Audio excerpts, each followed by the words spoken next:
pa nga doon ay kamag-anak ni Lito. Sa loob ng 3 araw ay halos pa iba-ibang tao ang nakakasalamuha ko na nanliligaw o pumuporma kay Rosa. Meron pa nga mga matatanda. Pero yung iba, hindi na bumabalik. Hanggang sa mapansin ko na hindi na rin bumalik ang kamag-anak ni Lito. Napag-alaman ko kay Lito na hindi na nga rin ito nagpapakita nun. Baka nabasted ni Rosa kako. Napaisip ako noon na ako hindi pa binasted, so ibig sabihin may pag-asa pa talaga ako.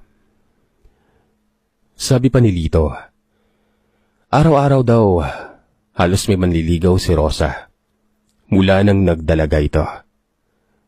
Kaya naman ako na na-curious ay hindi lamang 3 beses sa isang linggo nanligaw. Halos 4 hanggang 5 araw na. At dito ko nakilala ang isa sa mga karibal ko, si Angel. Alam mo yung tipikal na mati ni Idol.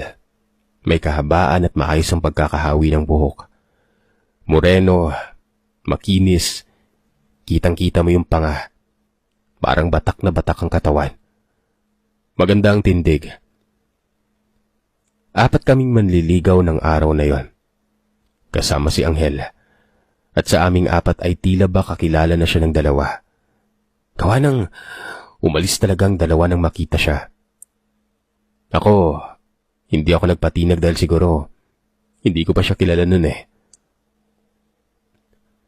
Ngumiti lamang siya sa akin. Yung sa amo ng mukha niya ako nainis nun. Parang bumaba yung tiwala kung mapapasagot ko si Risa dahil sa kanya. Tumango din ako. Wala siyang dalang kung ano kaya sabi ko, may dala akong bikong minatamis. Hinihintay ko na lamang na lumabas si Rosa. Kaya sabi ko sa sarili ko, mas lamang ako sa kanya. At siya nga, paglabas ni Rosa, ibinigay ko kagad sa kanya yung minatamis. Aba, si Loco, tumayo bigla. Akala ko mag-walk out o aalis na o uuwi na pero hindi ko alam na may dala-dala pala itong baka na may karo. Andun pala talaga nakalagay ang isang dumalagang manok at may kasama pang itlog. Tapos ay talagang ang nanay pa ni Rosa ang tumanggap nun. Napangiwi ako pero ayun, tuloy ang panliligaw.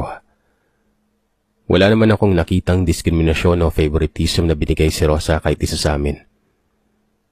Tinanggap niya kami na as is talaga. Tapos nagkwentuhan lang na parang magbabarkada.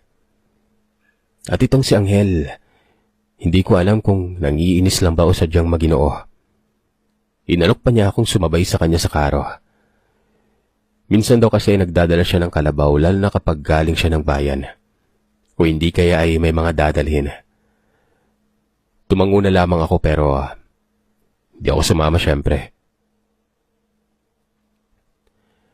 Laging ganon. Makarisma si Angel pero sinasadya kong magkasabay kami. Pero kahit papano ay naiintindihan ko na ang rason kung bakit ayaw makipagsabayan ng ibang manliligaw sa kanya.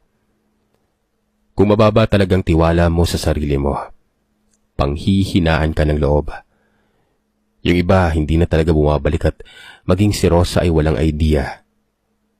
Ganun naman daw, sa lahat ng manliligaw niya, sadyang si Angel lang ang tumatagal. Nagdadalawang isip umano siya kay Angel dahil sa mahigit sa 5 taon ang tanda nito sa kanya kaya kahit papano, umaasa rin ako. Sabi ko na lamang noon, kung si Angel man ang mapupusuan niya, ayos lang sa akin. At least sinubukan ko.